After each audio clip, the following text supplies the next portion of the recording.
Greetings and welcome to the Department of Tangents Podcast, Episode 48, an interview with comedian Christopher Titus with new music from Matt York. I'm Nick Zano, your weekly host. This episode is a day late because I interviewed Mr. Titus just 2 days ago as this is being released, and I needed time to get the edit together. It seems as though I talk to Titus roughly once every 8 to 10 years or so. I first spoke with him at the Funny Bone Comedy Club in Buffalo, New York, when he was working on his first thematic show, Norman Rockwell Is Bleeding, around 1997 or 1998, and I spoke with him again for the Boston Globe in 2010. When I spoke with him in Buffalo, it was just a few months after a turning point in his career. He'd been thinking about quitting comedy. He thought of himself as a cookie-cutter comic for a while, and it wasn't making him happy. And when I spoke with him, he was still tinkering with Norman Rockwell Is Bleeding, which was his transition into what he's been doing ever since, writing one-man shows that are as punchy as a club act. He's done shows on coming back from heartache, on kids, on politics, on living post 9/11, and his new show, Amerigeddon, is about politics again, this time about bringing people together in the age of Trump when the national discourse is all about separation. He did that show at Laugh Boston, which is where I interviewed him before soundcheck. He was fighting off a bit of a cold, and you can hear him sipping on a bottle of water in the background every once in a while. I was very happy when the discussion veered toward Lily Tomlin and how influential her Search for Signs of Intelligent Life in the Universe show was on him. I've seen her do a version of that a couple of times. It's a beautiful show. Titus saw it early on, and it provided a spark for him when he was working on Norman Rockwell Is Bleeding. We talked a bit about that, about protests in the NFL, about some of the intensely personal things he's talked about on stage, including his mother's suicide and his divorce. We talked about his new movie, Special Unit, and about working with his wife, Rachel Bradley, on the podcast and on stage. And if you're a longtime fan, you'll be happy to find out he's already working on the concept for the next show, which he'll start writing in earnest once this one is filmed sometime in the next few months. As with every episode, there's a featured track at the end. It's always music or comedy, and this week it's music, a great track from Matt York's new album, Between the Bars.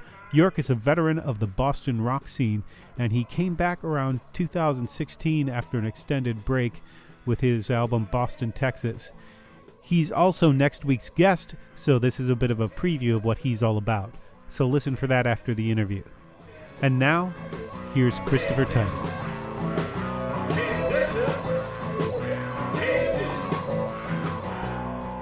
I wanted to start by showing you something that I bought from you 20 years ago. Wow, holy crap. You remember these? Yes. What's that say on the back? It's a T-shirt that says on the back. Be normal and the crowd will accept you, be deranged and will make you their leader. Yep. Wow. That's from Norman Rockwell. Yeah, and the derangedentertainment.com. Yeah. And High Performance Comedy with the Flames on the front. Wow, that's me.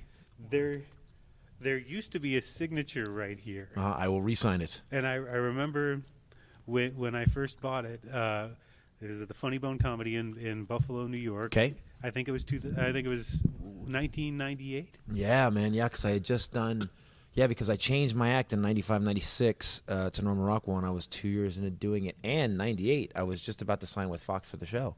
Yeah, I think it was around that time. Yeah, that's around I moved here shortly after that. Yeah, so it was wow. 97 or 98. I remember I bought it from you because I really liked the show and I wanted to support you, and you signed it, and I thought you took it and signed it, and I hadn't asked you this you ruined it, Dick. And I'm like, I can't put this in the wash now. I wanted to sort of wear this to. The way you wear like an indie band's T-shirt and ask me about for that. Yeah. But like I was afraid to wash this for the first couple of months. Signatures always kind of amaze me. Like people want them, and I guess it's cool. It's kind of proof that if you met somebody you really liked, although I've met Springsteen and stuff, and I just never asked him to sign anything because I didn't. He was a fan of Titus, and I never asked him to sign anything because I always felt like it's I don't know. Is it proof to show other people about your memory? Because I have the memory. I'm good with it. You know? But I'd love to sign this. People want me to sign it. Sure, whatever. I limit my signing to books usually Yeah, because yeah. that feels normal. That's I stop at boobs. People are like, dude, you say my girlfriend's boobs. You know, I'm not from the band Poison. I was never in Rat, so I'm not gonna sign the boob. that I don't understand. Does somebody like just immediately go to a tattoo parlor and have I've had that. I have about 4 or 5 fans around the country that have signed my arm, and then the next day went and got a Titus tattoo, and they're like, look. And I'm like, wow, okay. If I had known that's what you were going to do, I may not have signed it. I may not have signed it, or I might have drawn something really disgusting. I'm just always wondering what the coroner report is going to show when they die. Like, there was a name on it. We should investigate this guy. There was a name, someone signed the body. I don't understand, like, what are they going to, you have to explain that. That's and what if I kill a bunch of people? What if I snap one day and just kill a bunch of people, and they got a Titus tattoo on their arm? There you go. Right. And you have Louis C.K. tattoos, like, oh, shit. Right. Well, there was a guy. Cosby tattoos, damn it. It was in the news. A guy got a tattoo just before the AFC Championship game. We're just 2 weeks before the Super Bowl as this is happening.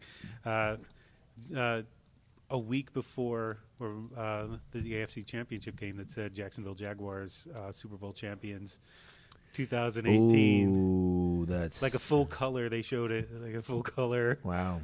Well, I know he gets to be like one of those kids in Africa that gets all those shirts. They gets all those shirts of the because they print both sides. Yeah. And the losers always get sent to some poor African country.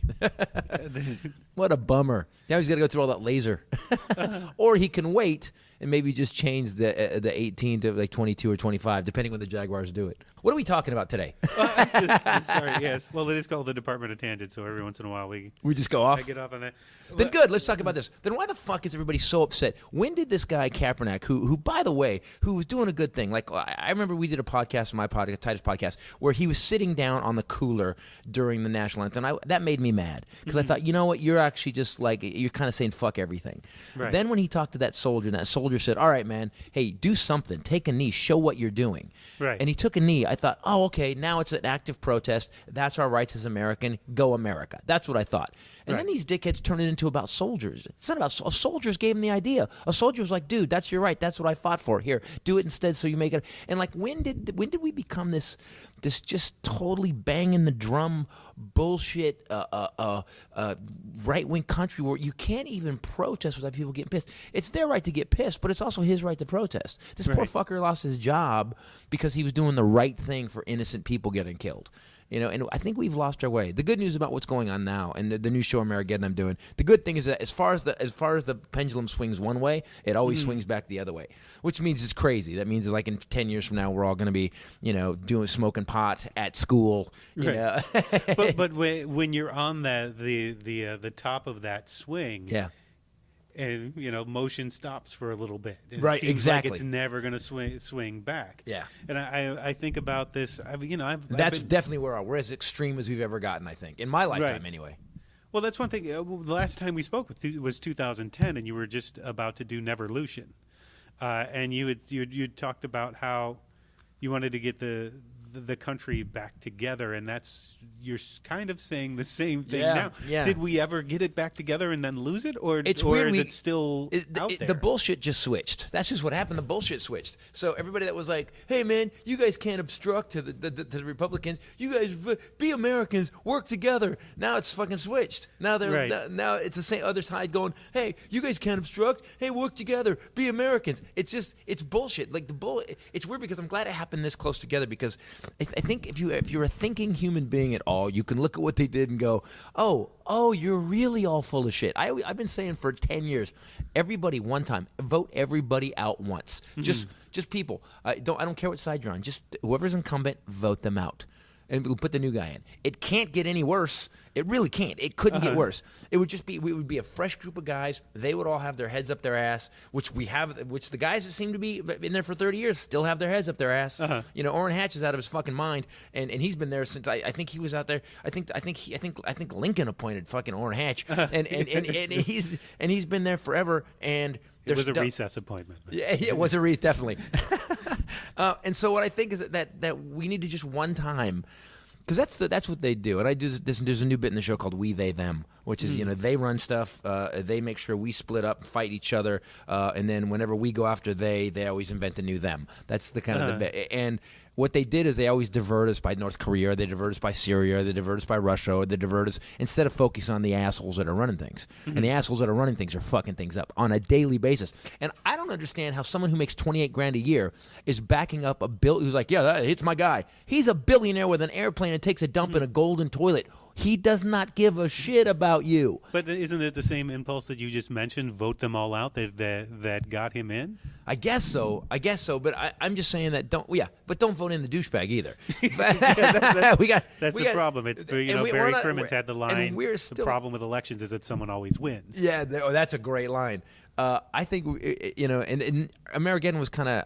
I originally wrote it. I originally started writing it about Trump, and it was so easy because on a daily basis, there's 5 things. Right. On a daily basis, 5 things come out that you go. Trump is one of those people that when you go, someone goes, you know what he said today, and you go, bullshit. There's no way anybody on the planet said that, and then you go to the TV and they have a video of him saying it.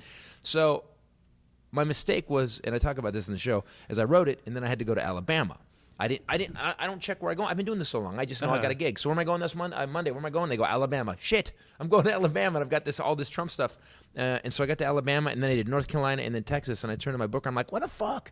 They was like, I didn't know what you were writing. My booker was like, I didn't know what you were. So I had to figure out how to write a political show that wasn't my opinion. And I think that's what bothers me about quote-unquote political comedians, because I'm not a political comedian. I'm really not. I'm a storyteller. But this show just had to come out. I think people, political comedians, they tell you what they think.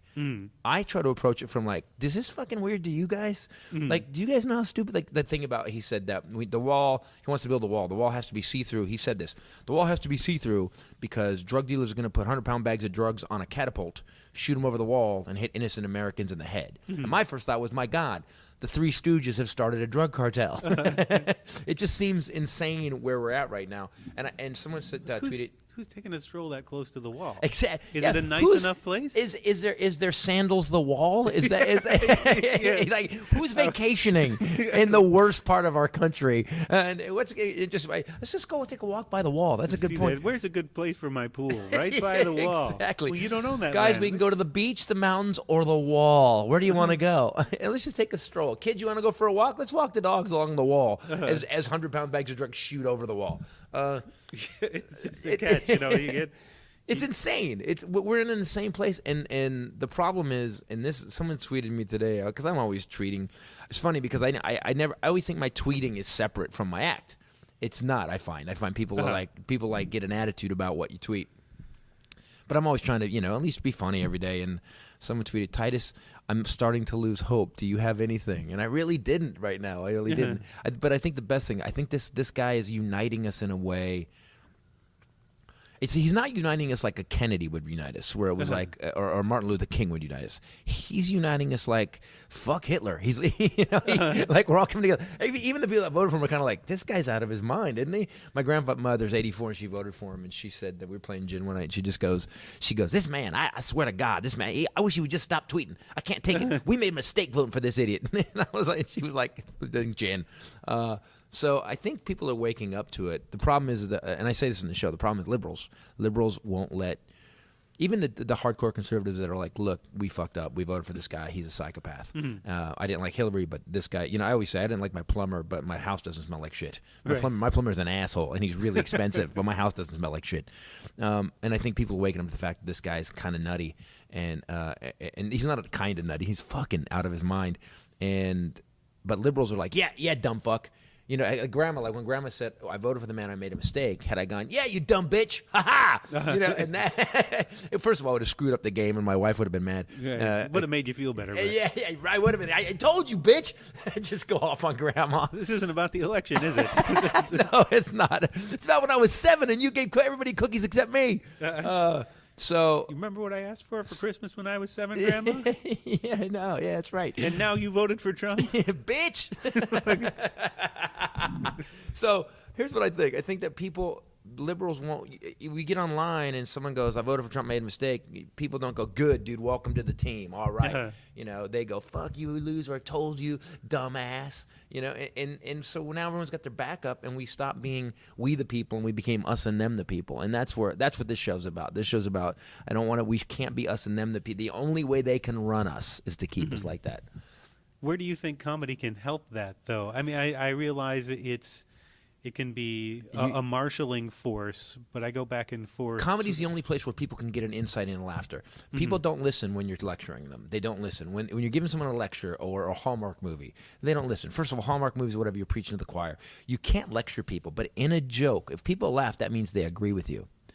That means they agree with you. So that's why Carlin was so good. Carlin and Robin too. Robin Robin couched all this stuff in these weird characters and craziness. But sometimes Robin would put stuff in. You would laugh and go, "Oh shit, I never thought of it like that." I think that's what good comedy does. Whether it's and I've always tried to pick something to write about. Like Norman Rockwell, I wanted to cause a change in the way people saw their dysfunctional lives. I wanted to change the meaning of the word. Fifth Annual End of the World Tour, I wanted people to stop being afraid after 9/11 because we got this weird panic after 9/11. Then Voice in My Head, I wanted people to know that love is possible even after someone has just fucking ripped your heart out. I always pick something. This show was to unite the country. Now look, it's one of those pie in the sky things, but it helps me write to a goal. It helps me give the show a through line. It helps me make it about something, which I learned from Lily Tomlin doing Signs of Intelligent Life. That's one of my all-time favorites. I walked out of there, dude. I saw it one night. It was life-changing. I walked out. I saw it when she was working on it in San Francisco, and I walked out. I walked out at the end like, holy shit, I got to be a welder. I got to quit. I got to quit comedy. I'll never be like that. But it was. Oh, that started in what, 82 or 83? Yeah, I was brand new. I was like, I started comedy my first time on stage. So the very, very first. I was 17 in high school. I did the Senior Follies. I was 17, and I did the Senior Follies, and that was my first time on stage, and it went really well. Actually, to the point where people were like stunned. The students were like, "Dude, that was like we didn't know you could do that." So my popularity lasted about a week. I finally became cool 1 week with 1 week of school left. So that was my first time on stage, and then I didn't get back on stage till that was June. I didn't get on stage till a year and a half later at the Punchline in San Francisco. And it was 12 or 13 years before you found your voice and what you do now. Oh, yeah. I saw an earlier. What did you think about Lily Tomlin? I interrupted you, Lily Tomlin. Oh no, my thought on her and particularly that show is that if you can't, I've said it before, so I apologize to anybody who's heard me say it before. If you can't leave that show being glad that you're a human being, then I don't know what to do for you. Right, exactly. It's such brilliant, wonderful humanity. Yeah. The characters that she does, the way she inhabits them, what they say, what they think. That was a moment. There's a moment in that show where there's 4 characters talking, and I was so into the show at that time. A great performer will do a Jedi mind trick on you, where all of a sudden you see what they're doing. Especially a comic that is performing. Robin did it too at times, where you saw, he was just one man on stage with a hat, but you saw the whole scene around him. Lily Tomlin had 4 characters talking at one time, and I was like, yeah, and and they were so distinct. Right. And then in the middle of it, I went, oh fuck, she's doing 4 people at once having a conversation, and I got lost in it.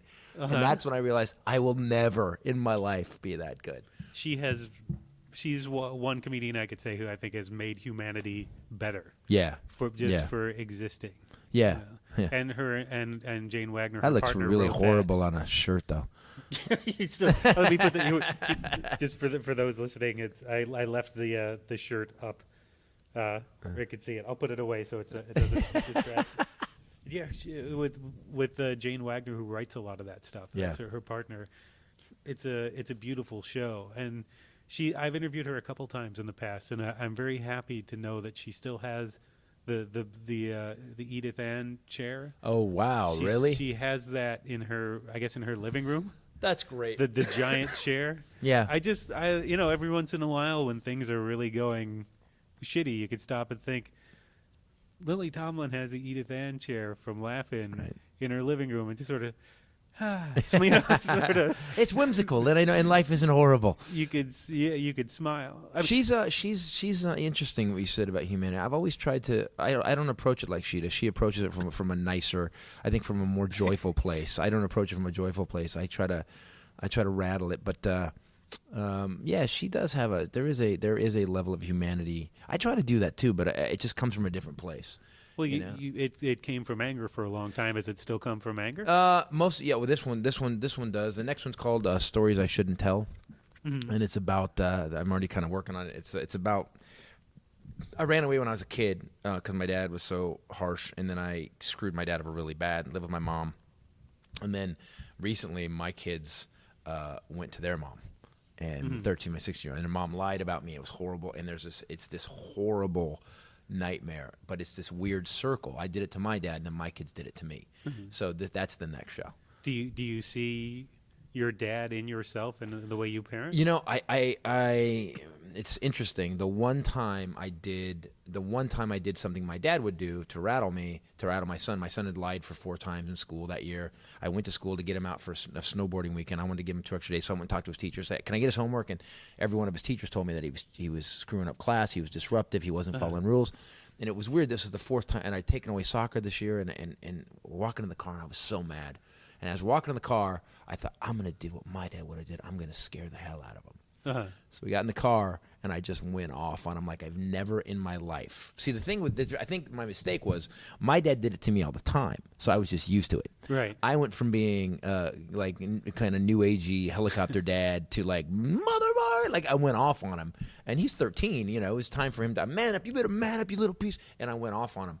And then we went snowboarding. It was fine. And we got back, and he told his mom that I yelled at him. And then she made up a bunch of other stuff. And we went to court. And I just got I've been fighting for 12 years for these kids. I had them half the time for 9 years.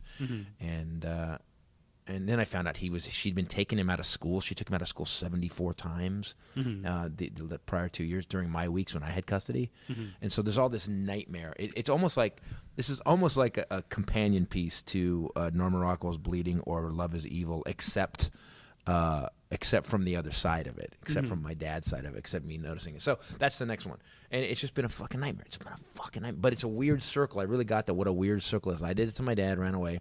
My kids did the same thing to me. Do you have any hesitancy? Obviously, you don't have any hesitancy about talking about these things. We had it come up in public. court. We had it come up in court once when I wrote Love Is Evil, and I was with my new girl, and I'd already been through the divorce. We were in court, and my ex goes, Your Honor, and he's talking about me on stage. He's doing jokes about me, and I need him to stop doing it. And the judge says, judge obviously knew what I did because the judge goes, well, Ms. Titus, I think that you've been in all of his shows up till now. If you want him to stop talking about it, then I guess I'm just going to have to cut your alimony and your child support. And shit got quiet real quick. It was like, so I think I have a history of showing this. I talk about what's happening in my life or the world. So if someone said you can't talk about that now, I'd be like, I mean, Born with a Defect. I talked about my son, and my daughter the whole time. So, it's just what happens. It's weird how my life has. If you lay all my specials in order, there's a weird through line through them. And I always tell people when they buy the box set, don't watch them out of order. Watch them in order because the characters keep coming back. And my son is going to be. I'm just worried that they're. I guess every divorced couple thinks like they're the better parent, but man, I am the better parent. Well, there's a lot of people will talk about their personal life, or a lot of comedians will talk about their personal life on stage, and they find it therapeutic. Where do you cross that line from where it's therapeutic to the point where you saying this stuff on stage makes your personal life worse? Let me try. I'm trying to think of examples of that.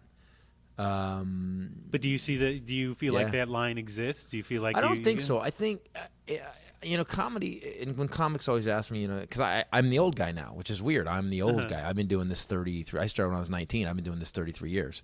So I'm the old guy now. And the guy, when I would go talk to Leno, or I would talk to Dave Coulier even, or Carvey, when I was starting, I'm that guy now. and I'm not those guys, but I'm just saying that guys go, what do you do? And I always go, tell the truth and go as far into the truth as possible. I couldn't talk about that. Well, then you're not telling the truth then. And here's the thing that peak comics need to know. The audience knows when you're not giving them all of it. They don't know singularly, but collectively they know. That was great. It's weird about Louis. Like if CK had done a bit, and he kind of couched it, but if he had done a bit and confessed about what he was doing, and done a funny bit about it, there wouldn't have been as much, or either apologized for it or knew he was a weirdo about it. I think it would have taken some of the heat out of it, don't you? Possibly. I mean, there would have been a civil case. I'm not saying there wasn't going to be a civil case. Well, on the other side of that, it might seem a little mercenary if that was your big chunk in the middle of your new special. Yeah, but he did the movie, though. I mean, that new movie's supposed to be, like, they pulled the movie so fast because I guess it's way too parallel. I think you always have to be honest. I would much rather be dead, because I call it the bonus. People come up to me all the time, and they'll come up to me, and they all have different, they all like a different special. But if they come up to me dead serious, and they go, because I always meet people after the show, and they go, I want you to know. I just have to tell you, and I always stop because when they go, I want you to know something, and they're going to tell me something.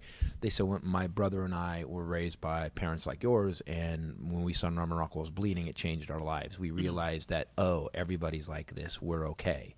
And that changes. Because of that, my brother went to college. Because of that, I started my own business. And I'm like, okay, that's really not. It's because of you, but that's the bonus. Funny first, but if the bonus is on the other side, someone goes, I got it.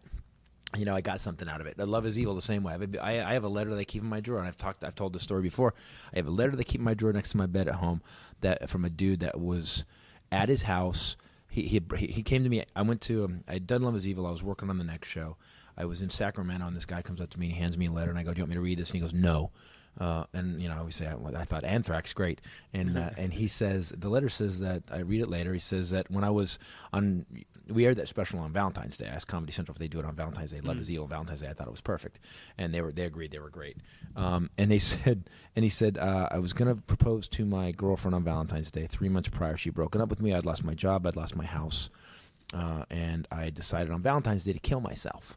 And I was living in my parents' basement, and I sat down on the couch, and I sat on the remote, turned the TV on. I'd been watching South Park the night before.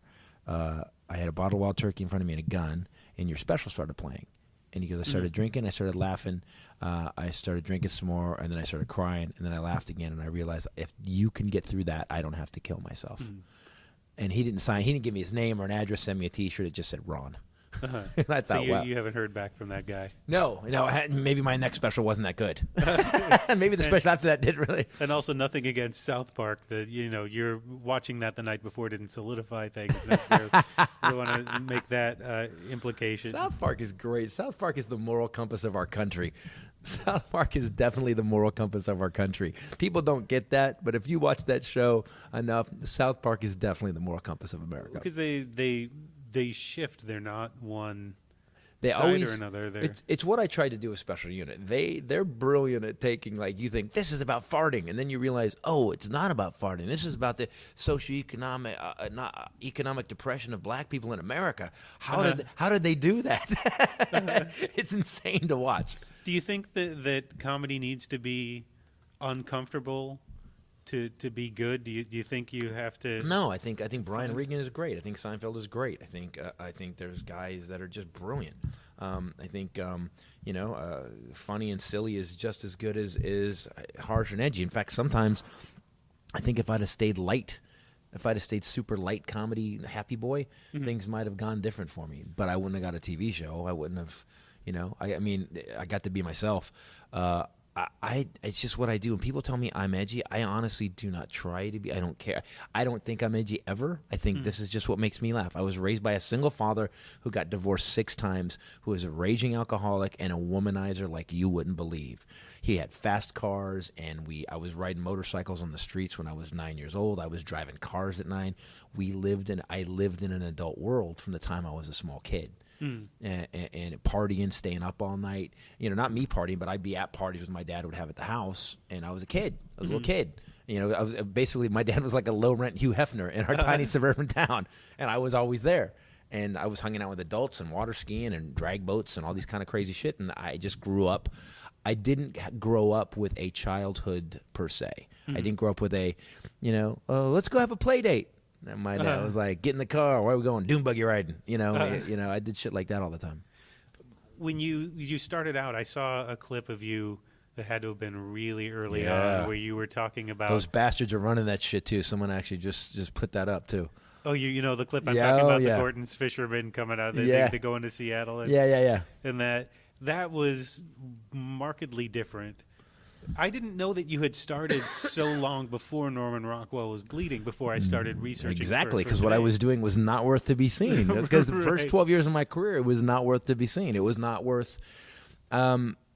I'd heard for a long time, as you're coming up, it takes you 8 to 10 years to find out who you are. It took me 12 because I'm a slow learner, and I've told the story before. I called it growing a tumor on my soul. I was doing comedy. I was making a living at it. It was doing okay. I was making a great living. I wasn't special. There was nothing about me that was good. I was a guy that could go for 45 minutes to an hour, make an audience laugh for an hour, and that was it. Dumbass material, and I have I'll always give him credit for it because without him pushing me, I wouldn't have done it. A guy named Bruce Smith, who runs a company called Omnipop, was a manager at the time, and he told me, he said, I got a stage. I'd written.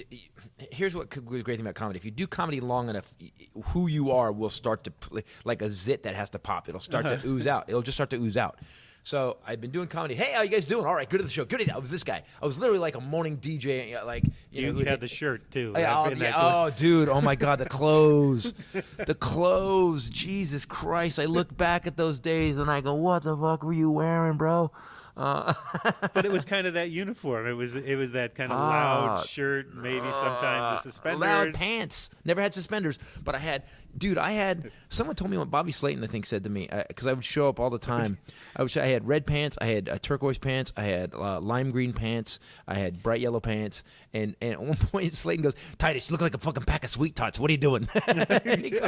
Slayton called me a pack of fucking Sweet Tarts because I had all these. I thought I needed a look. Because Robin Williams had a look. Guys had looks, and I wanted a look. And so, God. Robin Williams frequently in the 80s looked like he had run naked through a thrift store and just whatever stuck to him. A clown thrift store. Literally like a clown college thrift store. That's what he looked like, yeah. But when you're going through this point, when you're going through this material. You give up. Look, I was going to quit. This was going to work, or I was going to quit. And I I'm a good car guy. I can build cars. I could have made a living. I'd be all right. I hated everything I did. I was forcing myself to write the same shit I'd always written, and yet I had all this other stuff coming out. So I started writing about my mom in the mental hospital. Except I was doing it like, hey, how many people's mom's in a mental hospital? And the audience didn't know the fuck I was talking about. And Bruce Smith very smartly said that from Omnipop. He goes, they don't know. You can't get up there and talk about your mother in a mental hospital and act like you're Seinfeld doing You Ever Notice jokes. It doesn't work. They don't know what the fuck you're talking about. But was there a moment before you started doing that stuff that hey, this is something different? Or did you just see it as more material? No, I saw it as make or break. The first bit I wrote was a bit called, and it ended up in, I think it ended up in Angry Pursuit of Happiness, a rewritten version of it. We need comedy to get rid of our desire to kill. I'd written this bit, and it was the worst day you could have. And I wrote it because it's how I was feeling about life. I was feeling like shit doesn't go right for me. My mom was mentally ill. If I go down the shit that's happened in my life, that's what the next show is going to be about. Is like stuff that I could never talk about. My sister's suicide, my mom's. There's stuff that I haven't talked about that is further than anything that's in Norman Rockwell. That's the next show because I wasn't funny enough. I wasn't skilled enough to make it funny.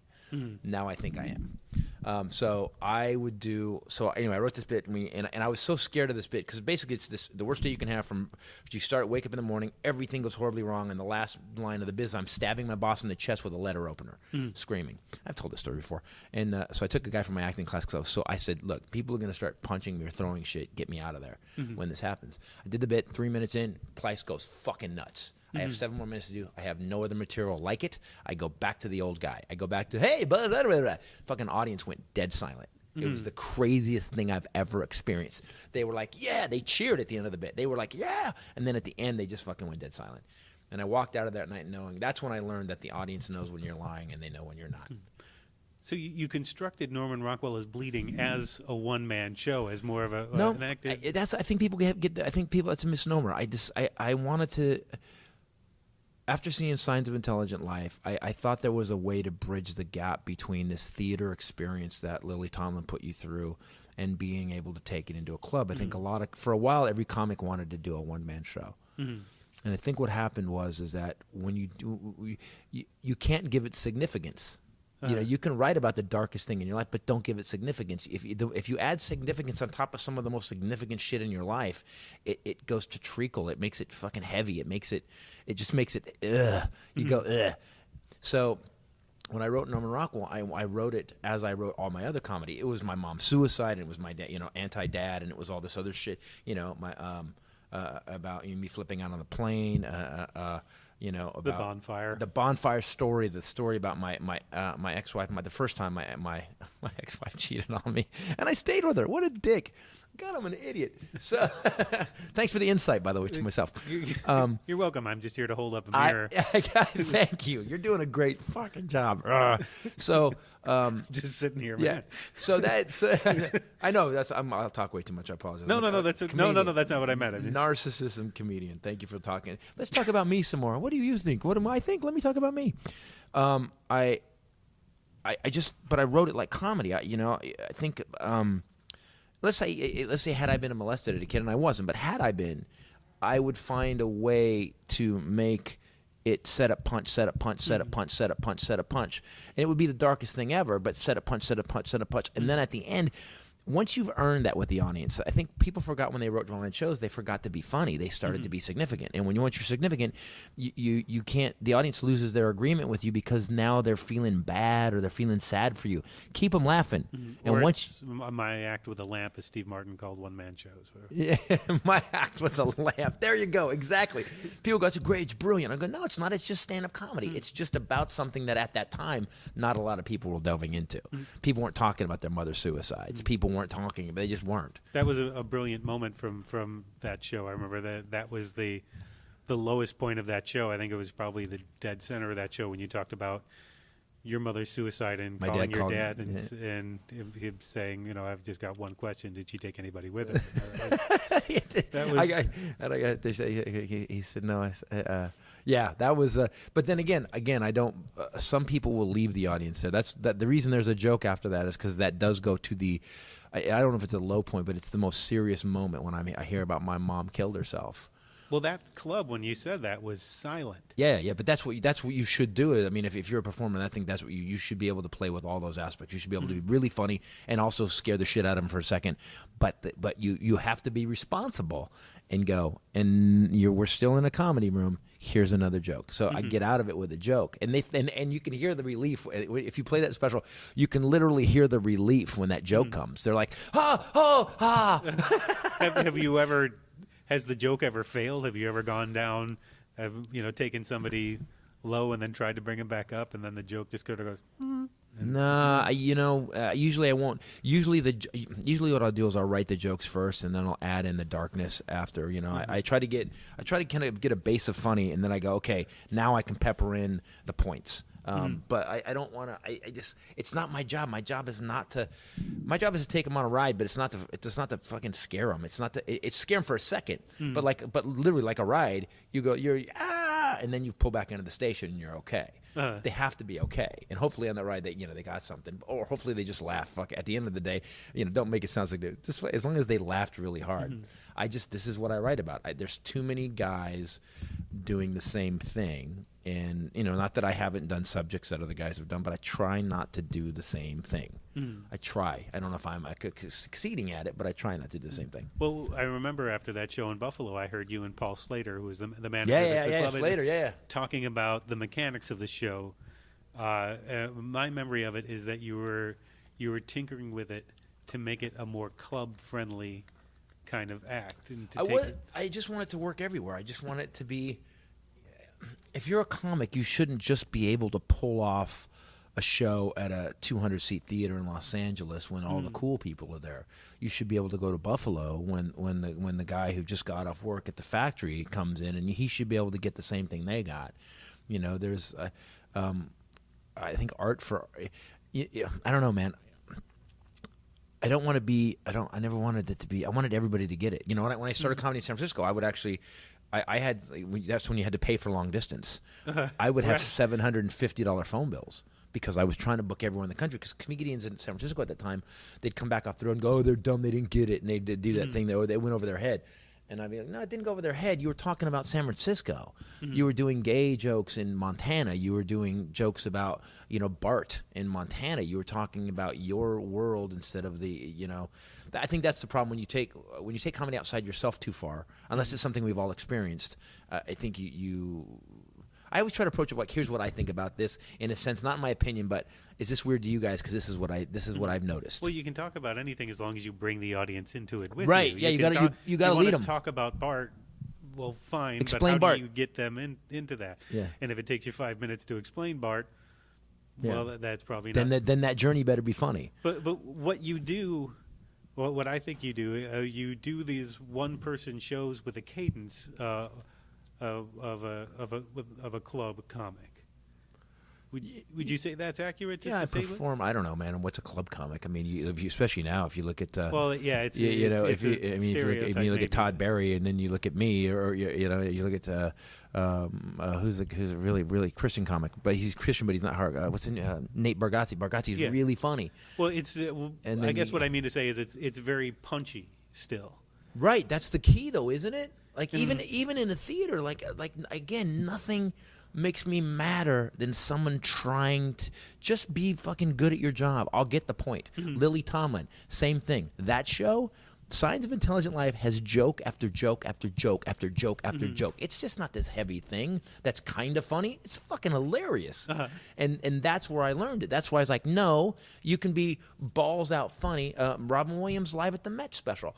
It's punchy, and it's all. And at the end, he's talking about his kid, and I kind of did my own version of it in fifth annual end of the world tour, because my daughter, I was trying to explain 9/11 to my daughter, and I said, I don't know. I just don't know. Every parent feels like that. I don't know. Planet's on fire. Like right now, parents with little kids got to go, this guy's president? Is this? He just said shit on TV. He called everybody another country shithole. Mom, what's a shithole? And these parents got to go, I don't know what's going to happen, guys. I don't know, but don't worry, I got you. And that was, and even Ramen did that in that special. There's some moments in that special where you're like, oh, he brought it to another level. And Dave Chappelle in the last special, I just watched the one that he did in the belly room at he that last bit he does about Iceberg Slim. It's like there's a moment of like almost one man show, but he's still really funny. I think the mistake people make when they do a one-man show is like, I'm going to do a one-man show. There's actually just saying the fucking sentence has like this heaviness to it, this importance to it. It's not. Just fucking do your show. Right. And if you talk about some important shit and you make it really funny, good. The difference between a good stand-up performance and a one-man show is nothing. As you said, Steve Martin, I did my act with a lamp. Right. Exactly. Yeah, I had a big chair. I had a big chair for Norman Rockwell. I had a big wooden chair. Ooh, look, he's got a set piece. Do you still have that? No, but I can make another one in about 2 minutes. Yeah, I actually came up with it because I started building them on the road. I'd go to a club and I like Wednesday, and I'd go to Home Depot and I had this list of shit that I needed. I needed 4. Was it in your rider? I needed 4 2x4s. I needed 4 8-foot 2x4s. I had how many brackets I needed, how many wood screws I needed, and I would grab a drill from the guy, and I would just whip together a chair, and we'd set it on the stage, and it was heavy as shit, too, man. It weighed about 130 pounds every time. Leave them to get rid of it. And it's funny, because I went back, there was a club I did in down in the South somewhere, and I'd gone back the year after, and they had kept it. It was in the back behind the curtain. And we still got your chair, fucker! And I was doing the new show already. I was like, I can't. I'm not. When are you coming back to get this? We're going to send it to you. It's going to cost $1,000 to ship it. I drove here in a Geo that I rented. I'm not. Yeah. Yeah. I'm a road comic fucker. It ain't going to go in the overhead. It's just not going in the overhead. I do want to make sure we get the special unit before. I don't know how much time you have left to speak. But so you had been working on special unit for a very, very long time. Yep. Came with the idea in 2005. I still remember where I was. I was at the top of Mulholland driving down Beverly Glen, and I thought, I just got out of a bad pitch. So I pitched something that just was, and I knew it was weak. It just didn't have that. It didn't have that extra thing where people go, ooh. And I thought, what's the funniest thing I could possibly do? And Michael Aronin, comedian here on the East Coast, is a friend of mine. and he's got cerebral palsy. And I thought, well, I could move Mike in. And I said, undercover handicapped detectives, and I burst out laughing.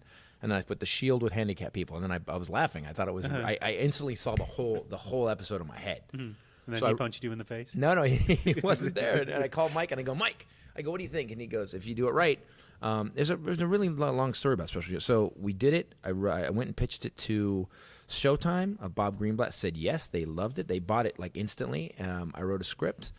Brought it into Bob Greenblatt. Greenblatt called me back 2 weeks later, and I came in for a meeting, and they said, we can't do this. You used to use retard, and you're too harsh. And I go, no, I'm not. I go, the whole point of the show is, I am every character that treats disabled people shitty. And it happens all, because I hanging out with Mike, I saw things happen that were stunning to me. Like, the way people treat the disabled is crazy. Like, they either ignore them totally, talk to them like they're puppies, or they make fun of them. You know, as they walk past, they make fun of him. Like, I'll start walking weird and shit. Like, so it's fucking some teenager asshole. And so I see it all the time hanging out with Mike. So I wrote my character as the worst guy I could. So Bryan Cranston, who had finished Malcolm in the Middle, was a friend of mine. And I asked Bryan to direct it. He said he would. He directed it. He's in the pilot.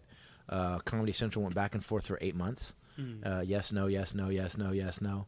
And the weirdest story about that is that they said no, which broke my fucking heart, man. It broke my heart, because it would have been great to get all these disabled actors a long-term TV shot. But maybe it just wasn't as good as I thought it should have been. Did you see the movie, by the way? Did you see it? I haven't. I had. You son of a bitch! I had something to deal with today. I didn't get to see it. So we'll watch it. I need you to watch it before you can comment on it. I'd like a review. It'd be great if someone could review it. So here's what happened, and be as harsh as possible, because I'm proud of it. With what we did it. So what happened was that I was in Starbucks about 3 months after they said no to the movie, and you know how test audiences work, right? They pay like people, like 25 people, $50 to watch a series that they're considering, and then they ask questions for half an hour. And one of the notes that we kept getting, and we didn't keep getting, we got it from one person that said, Mike, the guy who plays Michael Ronan, who plays Morgan in the movie and in the pilot, he stutters. And someone said, I think the stutter's too much. It annoys me. It bothers me. The stutter bothers me. So they brought that up at a meeting with me. I said, the whole point of this character is he's a Sherlock Holmes genius who can literally see what has happened at a crime scene. Can't get it out, though. But he can't get it out. There's an inherent funny in that. And because he has a stutter. And they're like, okay. So about 3 months after they said no to the show finally. And I found out later it was because one of the heads at Comedy Central's kid had autism. And I thought it was they were taking it very personal, not seeing what I was trying to do. Maybe I wasn't clear about it. I'm in Starbucks, and the fucking barista goes, "Hey, I saw that show you did with the retards." I'm like, "Oh God, you really didn't get it then." And I go, "How did you see it?" She goes, "Oh, we did a test audience thing. I got to go in and I got to sit down and watch it." And then they asked us questions, and I said, "Oh, what did you think?" She goes, "You know, I wrote on my thing. I didn't really like the way the guy stuttered too much. I thought he stuttered too much. Here's your latte." And I was like, fuck, is that how TV works? The barista made a decision on my television show that I had put my heart and soul into? Well, how careful do you have to be to make sure that they're not the butt of the joke when you're doing something like this? They have to win. I said that they have to win. That was the whole point with them, with what I approached with Garrett Fowler. Which I approached it was, this guy has to be so fucking heinous. You want to take him down. You want these guys to take him out, and they do quickly, and they do it again and again, and then they save his ass at the end. And so I wanted to not. Again, this guy, as in your character, my character, who is to set it up, has been put in charge of. I went. Okay, so you remember Nick Nolte from 48 Hours? Yeah, I had Nick Nolte from 48 Hours, and then I added 40% more scumbag. I made him the worst guy in the world, and and weirdly enough, Garrett is kind of very pragmatic. You can't be, you're disabled. You can't be cop. It's in your title, disabled. You can't do this. That's basically his thing. And then once they prove they are able, he's like, all right, fuck it. And then he's fighting the mayor. He's weirdly pragmatic in a lot of ways. So and some people will get offended by it, I guess. You know, it's not offensive. Nobody who's disabled, and I mean, people go, you know, I can't believe you did this movie. I go, hey, the actors read the script. They were Tobias Force is like, dude, I'm glad someone finally did this. Peter Farrelly helped me with the rewrite. Peter Farrelly gave me notes on the script, and Peter Farrelly said, he goes, this is what Peter Farrelly told me. I said, why are you helping me with this? Because I don't know Peter Farrelly. He just texted me, and I sent him the script, and he gave me notes, and he made me rewrite 80 pages, by the way. Yeah, right? That's a lot of pages. But without Peter Farrelly doing that, the script would have been a lot more Austin Powers than it ended up. Then it ended up more Lethal Weapon if directed by Mel Brooks with handicapped people. That's what I wanted. But Peter, I said, why are you helping with this? I go, do you want to be a producer? And he goes, no. He goes, I just read it, and I realized that you're closer to getting this right than anybody else has been. And at the end of the, I always try with this movie. I tried to make a point without making a point. Like you don't want to hammer it. At the end you want to go, oh, they were fucking pretty badass. At the end of the movie you go, wow, you got a guy in a wheelchair who's a quad. You got a little person. You got a guy with CP who can barely speak, and a guy with severe autism. And as a team, they're a pretty badass crew, and they end up. So by the end of the movie, you're like, yeah, I would. Okay, if that's who's going to show up to save me, all right, they saved him. And so to make a point without making a point, and also balls out funny. I mean, there's some shit jokes in the movie. It go, and I think. I wasn't trying to preach to the choir. I wasn't trying. Look, the people that are already thoughtful and they're like, oh no, disabled people are fine too. They're just like human beings. Those people, I already got them. I don't want to get them. I want to get the asshole who walks past them and does the impression of Mike walking because he's got CP and it makes his friends laugh. I want that guy to go see the movie. That's the guy I want to see the fucking movie because then he'll be like, oh fuck, they're people too. Shit. I don't want. Look every. And funny first, man. Look, man. At the end of the day, funny first.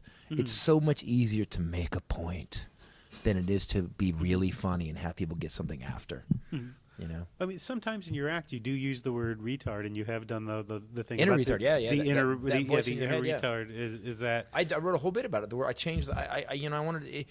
Here's the thing: people get so fucking mad about that word. That word. And the more significance you give any word, the more power you give that word. And this goes back to Lenny Bruce, and before that, you can't give a word power.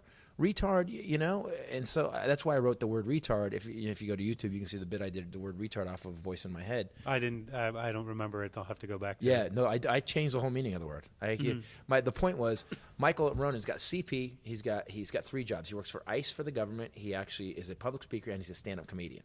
Okay, and he's an actor in this movie. He's got 3 jobs all the time. Mike, someone calls him retarded or disabled.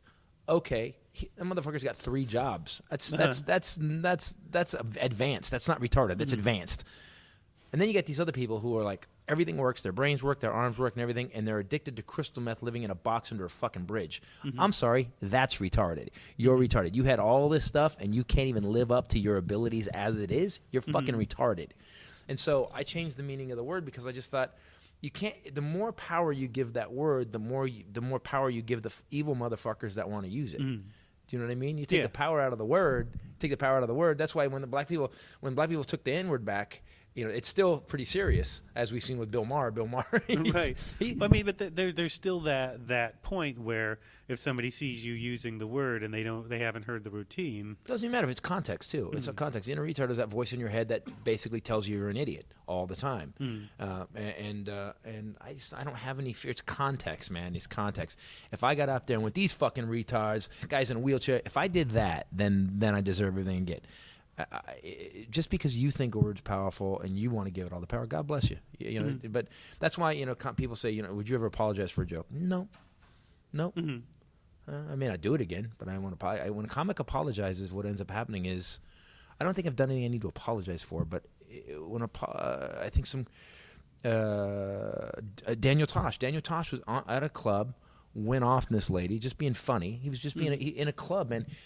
Listen, people. If you walk into a comedy club, leave your fucking assholeness at the door. Leave all your political correct bullshit because you walked into a comedy club. It's not a do it the right way, say exactly what we're supposed to say within the rules of society. The whole point of a comedy club, going back to Lenny Bruce, to George Carlin, is to fucking rattle it.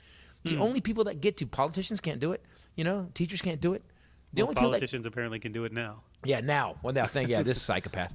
But our job is to bang up against the roof a little bit. Is to bang it up against. We have to. That's our job, is to bang up against it. So people go, fuck, I don't know if I agree with that. Oh, well, that is. I didn't notice that before. That's our fucking job. It's our fucking job. And if you walk into a room and get offended, fuck you. And that's right. I said it. You walk into a comedy club and you have the balls to get offended, fuck you. Didn't someone get attacked on stage the other night? Black comic John. I saw John a video Brown? of it, but I don't. Yeah, some guy jumped know who. on stage and started swinging the mic stand at him Yeah. at a comedy club. Mm-hmm. So how long is it before someone takes a gun out and shoots a comic? On the other hand, on the other, I guess, extreme of No, that. yeah, give me that side of it. Can you see somebody saying something on stage that is atrocious or harmful? That Yeah, I mean, can you see why people would be offended by something? Well, here's a great yes. But here's the thing about that those people will get edited out. Mm-hmm. Like if you get on stage and you're doing a 5-minute pro-Nazi bit, you'll get edited out. The audience will.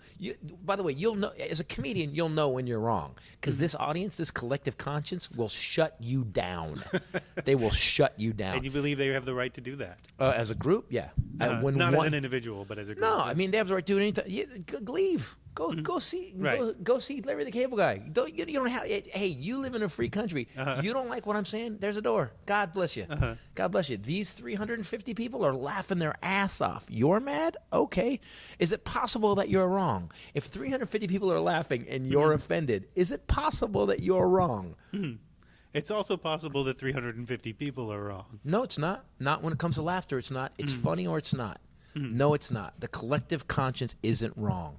Unless it's being led by a psychopath. which by the way, I've just totally killed my whole argument because should I bring the shirt back? Yeah.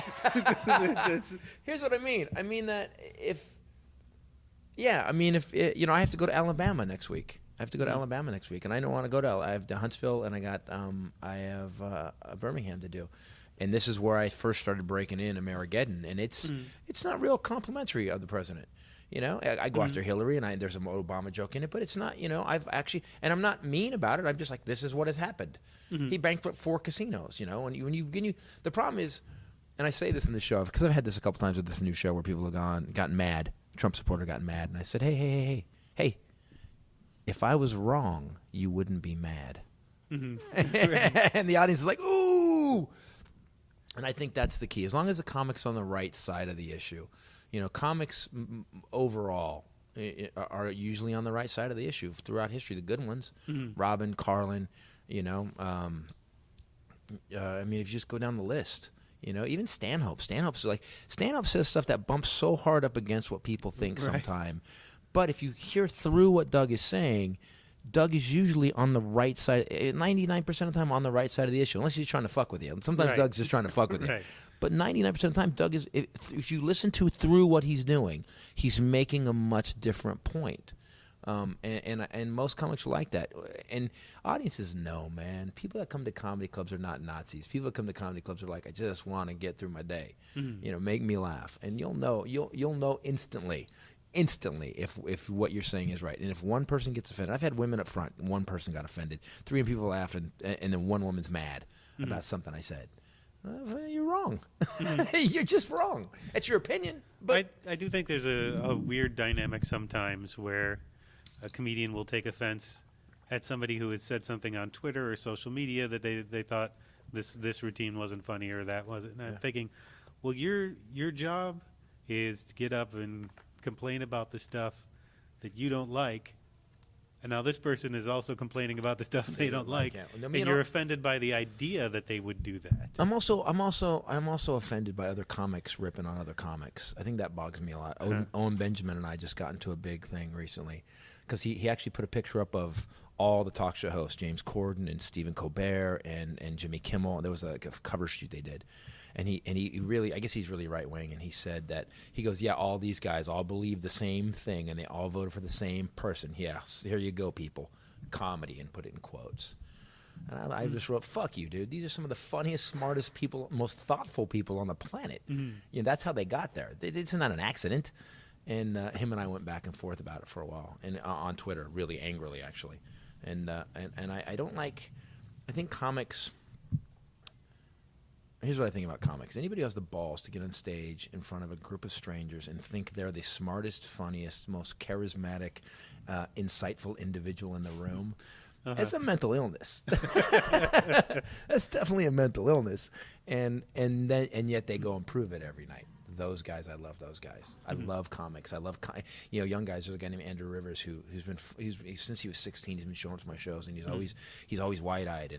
And I took him aside one day. His dad was a DJ, and I said, he goes, "What do I got to do?" I said, buy a car that'll go 300,000 miles, and you drive to every shitty gig for the next 3 years, and you do every gig you can for whatever money they pay, and in about 3 years you'll be funny. And 3 years later he calls me, and he's fucking great. He's fucking great. But he did it. He did the work. He didn't go to L.A., do 7 minutes for 3 things, get on a series for a year, and then disappear. He's working his way through. It's a long process, and I love those guys. I love comics. I love comedians. Even if I don't agree with them sometimes, I just think, that's fucking ballsy that you said that. That's ballsy that you said that. Yeah. So when does do you have a date for when you're taping the next? We're looking about the next 3 months. 3 months. I think Mueller's getting close, and I don't want to have it totally be irrelevant. I'm afraid that's the problem when you write topical, because all of a sudden you're irrelevant. You don't want to be irrelevant, and so I have to tape it pretty quick. I think. See what happens, but I think we're going to go. I think it's going to be in Portland or Denver, maybe Denver, maybe Seattle. And then the next one after that, you're already writing for a couple years down the line? I've already got. Well, I'll start the instant we film it. I'll start the next week. I'll start breaking the next one in. Carlin did 14 specials and 21 albums, and I will never be Carlin. But I think there's a blue collar aspect to that I really respect. That he just never stopped. I did Norman Rockwell for probably 6 years. And it's kind of a bankrupt. It's a bankrupt system, because what happens is the audience comes back to see you because they loved what you did, but they're seeing the same thing again, and it doesn't age like Thunder Road does for Springsteen. It doesn't age like that. It doesn't age like Dancing in the Dark or going to see the Stones. It just doesn't age. Comedy doesn't age well. You don't think you could bring that back in a couple years and people would? Norman Rockwell. Someone asked me to do Norman Rockwell. I did it. I actually Phoenix actually. Joel asked me to come back and do a night of Norman Rockwell, and they sold it out. And I had to relearn the show, and it was okay. But nostalgia is not as good as oh shit, that's new. You think nostalgia is going to be good, but when comedy just doesn't age well. Doesn't age well. And it's already committed somewhere where people can go back to it if they want Right, to. it's on tape. Get the DVD. Let me get this new shit done. Right, which you've got all on your website as a way to sort of to finish off. You've got control of all of your stuff, it seems now. Everything's on your own. Prince. I'm a huge Prince fan, and Prince, I always say, I know, Titus, why do you produce all your own DVDs, and now you're producing your own specials? Why you did your own movie? I said, because I know why Prince wrote Slave on his face, and it wasn't because of slavery. Norman Rockwell got taken by this company, and they sold a shitload of them, and they paid me nothing. They literally had the balls. At the end, I actually called them, and I'm like, hey, I'm supposed to get reports on this every 6 months. Oh yeah, sorry. So it's like 3 years later. So they sent me, and they made all this money. And here's the total. I saw the beginning, the gross, and I was like, hell yeah, that means I get a check. And then they went down all these shelving fees and distribution fees and advertising fees and blah blah blah. And at the end it said we owe you $1.80. And I was like, just write "fuck you" on it. Just write. Well, that's what happened to the Spinal Tap. Right. Crew. Just write "fuck you" on it. We made no money on Spinal Tap merchandise. Really, you didn't make any money off of the DVDs of the Spinal Tap merchandise? I know. That's what they tried to claim. Right. So do I sell as many as 35,000, 50,000, 100,000 at Walmart? No. But I sell more than anybody's ever paid me. Like at the end of the year, I go, no one ever sent me a check for that much. No one's ever sent me a check. If I sit down and go, what did I make in DVD sales? No one's ever sent me a check for this. And I get to control it. I get to do the artwork. I get to make sure it's done right. I'm not. The sound has to be right. I'm not. If we filmed it, it's and I'm learning a lot more. Directing the movie was a big deal. And the movies, by the way, on Google Play, and it's on Amazon Video, iTunes. And it's on iTunes, and it's got all 5-star reviews. It's really doing. I wish it was selling more. But the people that see it are like, holy shit, dude. And some people are like, I have 2 sons that are disabled. I love you, Titus, and I went into this knowing that I was going to hate it, and I didn't want to hate it. And honest to God, 40 minutes in, I thought, holy shit, I have to show this to my sons. I would have asked more questions if I had been able to see it. Sorry, I wasn't able to see it before. That's all right. And also, it's a family business. You work with your wife. Yes, she used to book comedy clubs. She ran comedy clubs for 6 years, and then she was giving me jokes. She was we got together after my divorce. I met her about a month after my divorce, and we got together, and she she would give me jokes. She started giving me jokes for Love Is Evil. She would go, "What if you said this?" And I was like, "That's fucking really funny. And you're offending me because you're not a comedian. Shut up. But I'm going to steal that. I'm using that. But shut up. I don't need your help." And then she kept doing it, and she kept giving me funny jokes. And I was like, you should start writing comedy. And so she said, "Really?" And I said, "Yeah." And then she wrote this one joke I knew. Here's when she wrote a joke about, because I had a friend in high school that was a cutter. When she was naked, she looked like a harshly graded test paper. And I was like, damn. Like, that has everything in it. That's like dark and scary and really funny. And school to school, harshly graded test paper in school. And so I said, "You should write comedy." And so she started working on this show. And she worked on it for a year. And it was an hour-long show called Pajamas and Other Things I'm at War With. And she didn't have the balls to get on stage. She wouldn't go on stage. And that irritates me. As someone who is in love with her, I thought...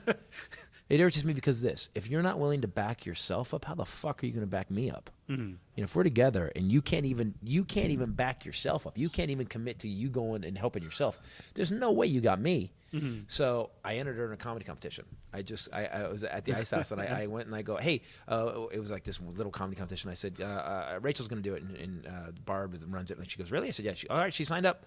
Then I went home and told Rachel that she was in a comedy competition. She was pissed.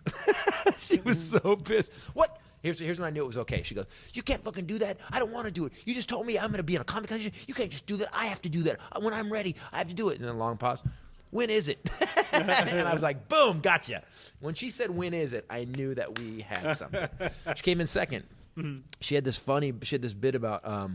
She's got this bit about her. She went to a very hardcore Christian elementary school, and the premise is that the principal used to do assemblies nailed to a cross, and she's this assembly guy nailed to a cross talking to these kids, and I remember watching fake nailed, because there are places where people get nailed to crosses. No, she's actually doing it like the guy would come out of assembly on nailed to the cross, and he's talking to these. He's a Southern guy talking to these kids. And it's so funny, the hypocrisy of religion. And I told her when she wrote it, I said, she did it that night. And it's funny, you can see her as we have video of it, as she's losing faith in it. You see her arms dropping throughout the bit. Her arms are just slowly dropping. And we were laughing about that. And I told her that night, I said, "You're not good enough." I said, "That bit is brilliant." I go, "You're writing so far above your performance level right now." I go, "In 2 years," I said, "that bit will be hilarious." And I was right. 2 years later, she started putting it up back on stage, and it was monstrous. And now you do the podcast together. She's really smart. She's got 2 different college degrees. She's criminal justice, and she's an English major, and she proofreads all my shit now because I don't have any of those. I barely got out of high school, and so she's a really good balance to me. I'm kind of a driving force, and she's more of a calming nature and a focusing thing. I'm a little wee. We're gonna do a movie this year. Wee. We don't have any money. Oh no, we'll get it. I'm that guy. I'm just that guy. But the movie's really good, man. The movie's really good. And if I told you what we shot it for, you won't believe it. You won't believe it. After you watch it, call me. I'll tell you what we shot it for. You won't believe it. You'll be like, no fucking way. I'll watch it this week. And Billy Gardell's in it, and Cynthia Watros from my TV shows in it, and it's really. I'd like to hear what you think about it. It needs someone to write, because here's what's pissing me off. So we went out of our way to make this movie using disabled actors. We use I think we use 15 total disabled actors in it. They're really funny. They're really great. And then I keep seeing online these disabled advocates talking about how Hollywood needs to get serious about disabilities, and Hollywood needs to blah blah blah blah blah blah. And I send them the movie, and I don't hear a fucking thing about it. I'm like, well, so don't bitch about something, and then when someone does what you're asking to get done, don't fucking bury it. Right. Show it up. It's not the way you want it done, maybe, but fucking put it out there. I would say I would watch something like this holding my breath a little bit, because it's so easy to do it wrong. Oh yeah. Well, but that's the only way to get it right. The only way to get it right is to forget about doing it wrong. You have to forget. You have to go balls to the wall.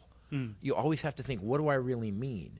And I've had people, distributors watched it, and they went, use the word retard to me. And I go, that's the whole fucking point. And the credits, there's a whole scene about what happened with Michael and I at a restaurant one time, and it's the whole point of it. So you just fucking have to. Anybody who's worried about fucking up, you're never going to get it right. If you worry about fucking it up, you just have to go full out. You can always fix it. Like if the movie had come out, and we were like, oh, I'm not stupid. I'd have gone, oh shit, we just shit the bed on this whole movie. Oh no, look, it looks like I hate disabled people. We got to fix this. And I'd have shot 3 other scenes that would have changed it. But you can't. If you censor yourself, what's the fucking point? Right. You know, I know what my intention was. My intention was to cause a change in the way people saw disabled people. That they're funny and they're humans. And you know, and there's a guy that I talked to online. He's a writer, and he said, I don't like the word disabled, and I don't like this word and that word. And I said, I'm just gonna. And his name's Dominic. I said, well, I'm just gonna call you Dominic. Is that fucking cool? And he laughed. He's like, oh right, yeah, good. Yeah. Your fucking name's Dominic. You're just in a wheelchair. It's just your circumstance. It's not who you are. And so don't censor yourself, man. That's when I write a bit. Look, again, the audience will tell me instantly if it sucks. Instantly. If I'm out of line with what I think, the audience will tell me right then. Yeah. And where people can find everything at Christopher Titus. Go to ChristopherTitus.com. The podcast, Titus Podcast, which is doing really well. Titus Podcast, we don't do a lot of guests. We do basically whatever's going on in the news, we kind of go after every week. So if you're tired of hearing the way the news does it, hear it funny. And hear a different insight into it.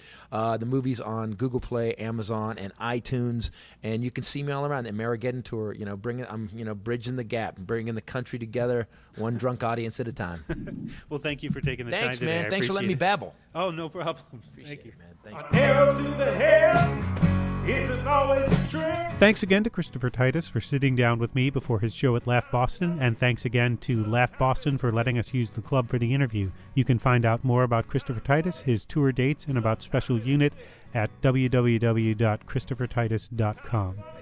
And to finish us out, this is When the War Began by Matt York from his latest album Between the Bars. As I mentioned earlier, York is next week's guest on the Department of Tangents podcast. York is an exceptional singer-songwriter and performer, and we spoke about his songwriting, his experience coming back to music after a bit of an absence, and much more. You can find out more about him at www.mattyorkmusic.com. To get you ready for next week, here's When the War Began by Matt York. Started out with breakfast at a bar. Later on, you said I pushed it just a little too far. Next was your demand that I had to go and be your man. That was really when the war began.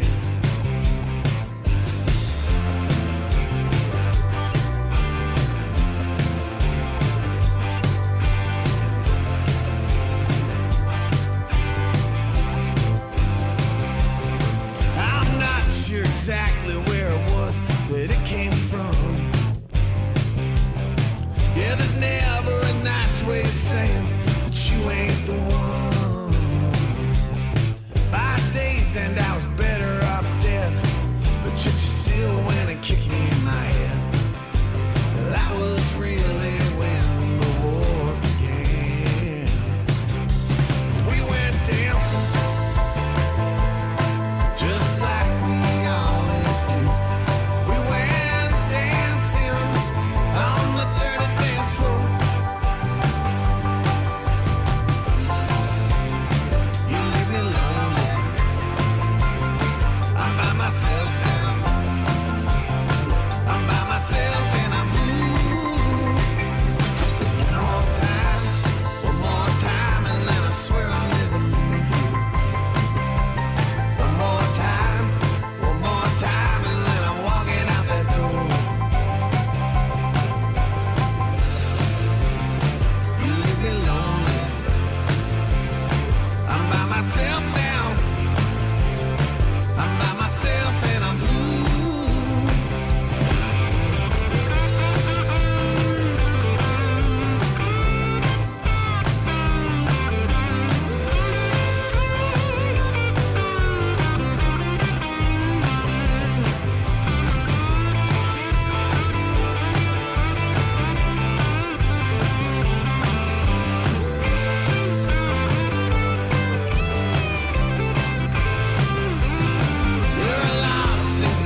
Neil Young!